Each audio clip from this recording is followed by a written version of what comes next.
Welcome back to Diving Into Watches, and today we are doing a review of a watch that really got me going down the rabbit hole of watch collecting. It was one of my first expensive watches that I bought. Not this particular watch, but at the time it was one of it was most expensive watches at the time. This is probably 8, 9, 10 years ago. The watch that got me into this, and probably it was the same for a lot of you, was Seiko. Seiko really had and still does have some outstanding watches, and a decade ago they were extremely affordable, fantastic watches. It kind of seemed the gateway watch for everybody getting into the world of watch collecting. It kind of started the interest and the love of it because you could get in very, very inexpensively. My SKX 009, I think, was $189. It was the 7S26 movement. I still actually have that watch. Factory condition. I still wear it all the time. I recently just had it serviced, even though you technically don't have to have that serviced because of just the robustness of the movement, but I wanted to do it anyways, and I actually spent more in the service than I originally spent on the watch. So that ought to tell you how much things have changed. But I still do love Seiko. I still have a lot of my Seikos. I have sold some off because, as many of you probably would attest to, or maybe you won't. As you're in the community and your watch loves change, your tastes change. Just get people's tastes change, like they do with a lot of things. And I've kind of slowly moved up in tiers, the levels of watches that I collect and wear. And so over time, I've sold some off. I've kept some. Snob? Who are you calling a snob? I still have my Navi timer, or my Flight Master, or Urban Gentry likes to call it, TGV, the Flighty. But we are doing a review of a Seiko today, specifically the SPB151, or the reinterpretation, recreation of the OG Captain Willard.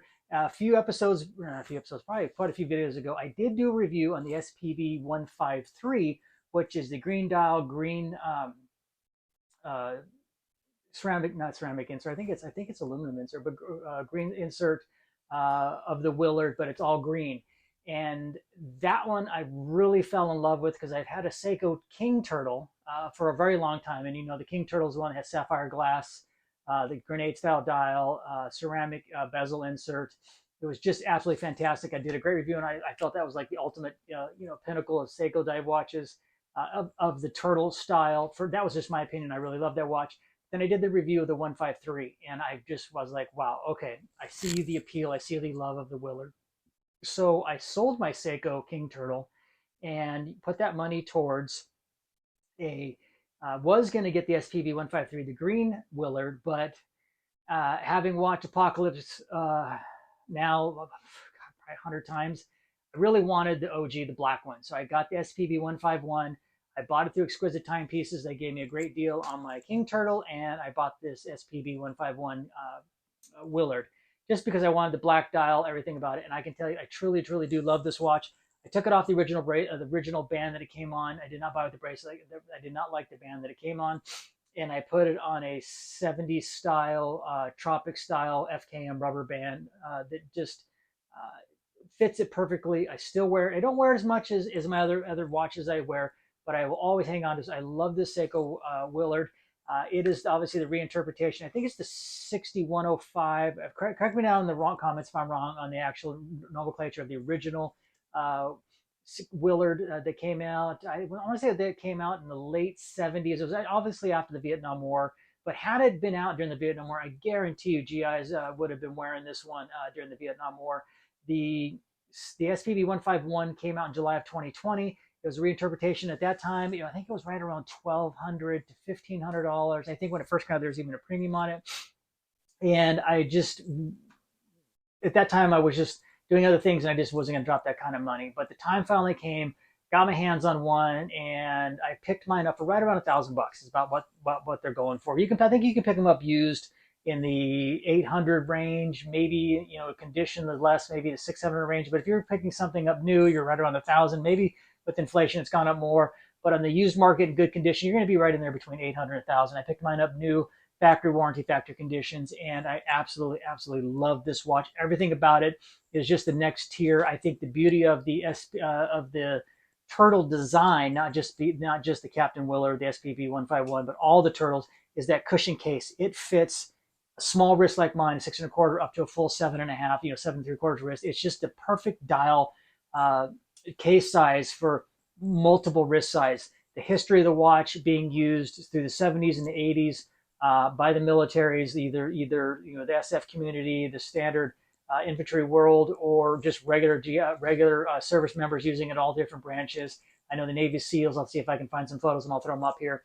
The Navy SEALs were using it in the 70s and 80s. The U.S. Navy divers were using it in the 70s and 80s. And as everything transitioned to the 90s, the digital G-Shock kind of came the new norm, and then it started to transition back into the mechanicals, just because of the love of the watch, the military history, and love of mechanical watches. But I think digital watches will always probably be the future of military watches. But the romanticism or the love of mechanicals is what will probably keep us in the military world in the mechanical side of watches. So without further ado, let's jump over to the bench and let's get a closer look at the SPB151 Captain Willard and what makes it awesome in all its glory and why you should think about picking one up also. Okay, here we are over on the bench. We're going to take a much closer look at the Seiko SPB151, aka the Captain Willard. But before we do, let's go ahead and knock out all the dimensions and all the info that everybody likes to know, and then we'll kind of just get into a little more of the detail of the watch. We will put the watch on Timegrapher to see how the time it's keeping on a 6R35, and we'll throw it on the scale to see what kind of weight you're going to have here. The main thing about this is this has the 6R35 movement in it, which is going to give you a 70-hour power reserve, which is absolutely incredible because most Seikos are a 40-hour power reserve. 70 is awesome, so you're getting close to 3 full days. Is that 3 full days? Yeah, close to 3 full days of not wearing the watch and it's still being able to go. It is a 200 meter water resistance ISO certified dive watch. It is a lug to lug of 46.6 millimeters. It is a case diameter of 42.7 millimeters. It is a case thickness of 13.2 millimeters. And it is a lug to lug of 22 millimeters. And it has the typical 4 o'clock layout of all the turtles and then the recessed lug protection. Looking at the watch, you have a sapphire glass, which has this nice, it's just a little bit of dome, but a beveled edge because it kind of gives you that cool distortion you would have got back in the day if it would have been the acrylic tile glass. It is a ceramic bezel. It is a 120 click unidirectional bezel. I don't know if you can hear that, but the tactile clicks are very firm. It lines up on my particular one. It lines up perfectly. The QC is right on. The clicks is subtle. It's slight. But you can feel it's very tactile. It's firm, but it's not loose. It holds it very nicely. You have applied indices with the Super Luminova Bright. You have the traditional, that is known for the stop signal seconds hand, and then you have the minute track along the inside and the 5 seconds, and then you have your typical time bezel ceramic insert at the top and the 12 o'clock pip at the top. It is the cushion case. It is a brushed top. It's got nice chamfered edges, and then the sides are polished, and then the back is polished, and you have drilled end links, which makes changing bands really, really nice. It has the screw down case back, and then the typical Seiko wave on the back. And then you've got Diver's Watch 200 millimeter, and then you've got the 316 stainless steel, the serial number, and then the Prospex logo, which is on the front. I know some people do not like the Prospex logo. It doesn't bother me. I think it would be cool if they didn't have the Prospex logo on there, but obviously they wanted you to know the quality and level of the build by being a Prospex style Seiko watch. It fits very, very comfortably. We will do a wrist check on it. I have it on this full FKM style, 60 style strap. I love these style straps. They're very comfortable. They're soft and supple. I like it on this band in the water, especially in the summer, especially here in Arizona where it gets really, really hot. I do have watches on the metal bands, but I just think it looks time period appropriate to be on this FKM rubber strap. So let's go ahead and put it on the Timegrapher. But before they do it, let me do a quick wristwatch check. I am wearing my Omega Seamaster 300M green dial. obviously, you know, the Bond preferred watch. I absolutely love this watch. I will be doing a review on it. This is one of those watches, either you love them or you hate them. But this is my go-to everyday watch right now, and this is just phenomenal. But let's go ahead and throw this on the Timegrapher. Then we'll do a lume shot, and then we'll get a weight on it, and then we'll go back to the studio for the final review. Okay, here we are. We're going to go ahead and run it. We've got the lift angle set. Now this literally just got wound, and I just put it on the Timegrapher, so I haven't worn this in a while. So first we are +4 seconds. Amplitude is 232. Beat error is 0.3. Second check is +1 second. Right now it's at 0 seconds. Third check is going to be at 0 seconds. And the fourth and final one is going to be at 1 second. So literally been sitting in my box probably a month. I haven't worn it.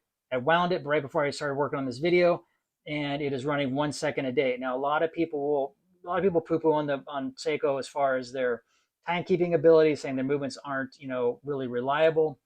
And I think the standard NH35 is like -15 to +40. The 6R35 is -15 to +25.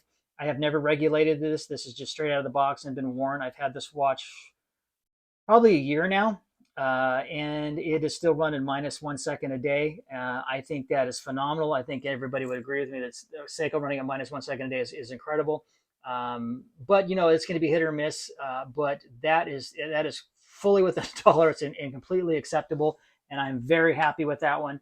So let's pull this off the Timegrapher, and then we'll do the lume shot, and then we will show you what it looks like on the wrist, and then we'll go back over the studios for my final review. Okay, just hit it with the UV light, and you can see, as always, Seiko's Super Luminova Bright is just phenomenal. It looks absolutely incredible. Let's see if I can get a little bit, little justice here a little bit. You can see it looks absolutely outstanding. You can see that the lume is great. The pip at the top is great. Never any complaints about Seiko lume. I don't think you're ever going to go wrong with Seiko lume. I think it looks incredible. Not enough to be said about the lume. So let's go ahead and flip the lights back on. Let's weigh this so you can see what kind of weight you're going to get on your wrist. Do some wrist review, what it looks like on a 6 1/4 wrist, and then back to the studio for the final review.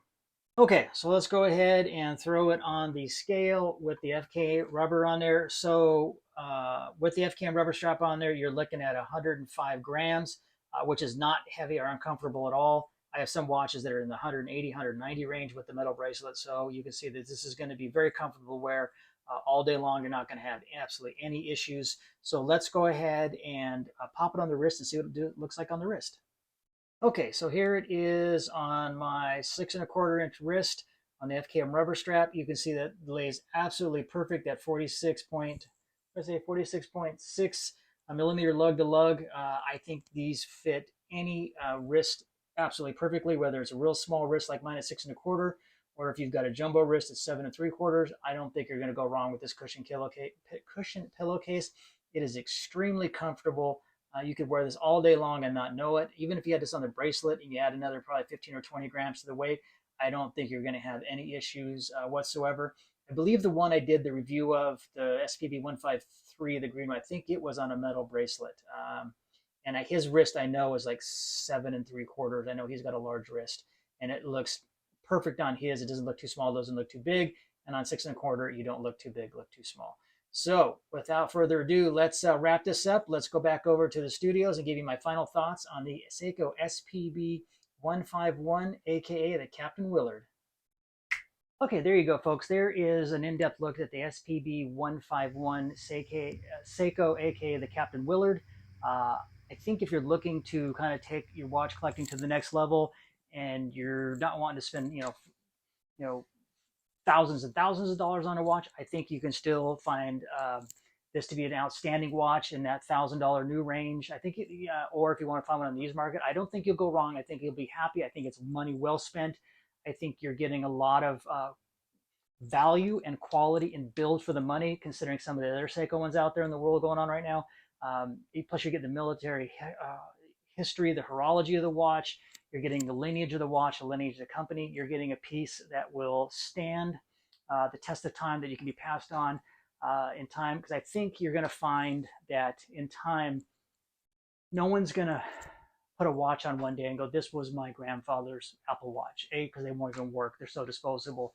I have friends that have their dad's Rolexes from Vietnam, their GMTs from Vietnam. I have friends that have their great grandfathers' watches that they wore in World War II that are automatics or manual winds, and they're still wearing into them. And the value, the connection, the soul, everything that goes with those watches cannot be replicated in a digital watch or an Apple style watch. I think mechanical watches will always hold their place, especially in the military community, law enforcement, any real world. Somebody who wants something that's going to be built to last a long time, because it seems like everything in our world today is very, very disposable. I'll let you all argue in the comments what you think is the best turtle. Is it the Willard? Is it the King turtle? Is it the standard? Because there's so many variations of the turtle. But to me, I think this is the pinnacle one. This is one that if I was called back to active duty after my 20 years of service and was going to be deployed, this would be one that I would definitely be taking on deployment with me for sure. Would I be taking my Omega Seamaster? Absolutely not. Could it do the job? Absolutely not. But I think it's reached a level that bashing this in combat for the price of it just is not going to feel the same as what the Seiko is built to do and withstand it. I know that watch can stand up because I've taken some of my watches into combat and they've done very, very, very well. Tudor, probably my Tudor Pelagos would be probably the two I take. That one, and my Tudor Pelagos and my Willard would be the ones I deploy with. So if you have any questions about the Seiko Willard or any other watches or videos we've done, put them down in the comments. I welcome all your questions. I love talking to everybody who watches the videos. It's always fun to interact with people. As always, do the right thing. Be kind to others because you never know the battles they're fighting. Stay safe. Have a great weekend. And as always, I'm diving into watches. And until next time, you know the story. I'm out.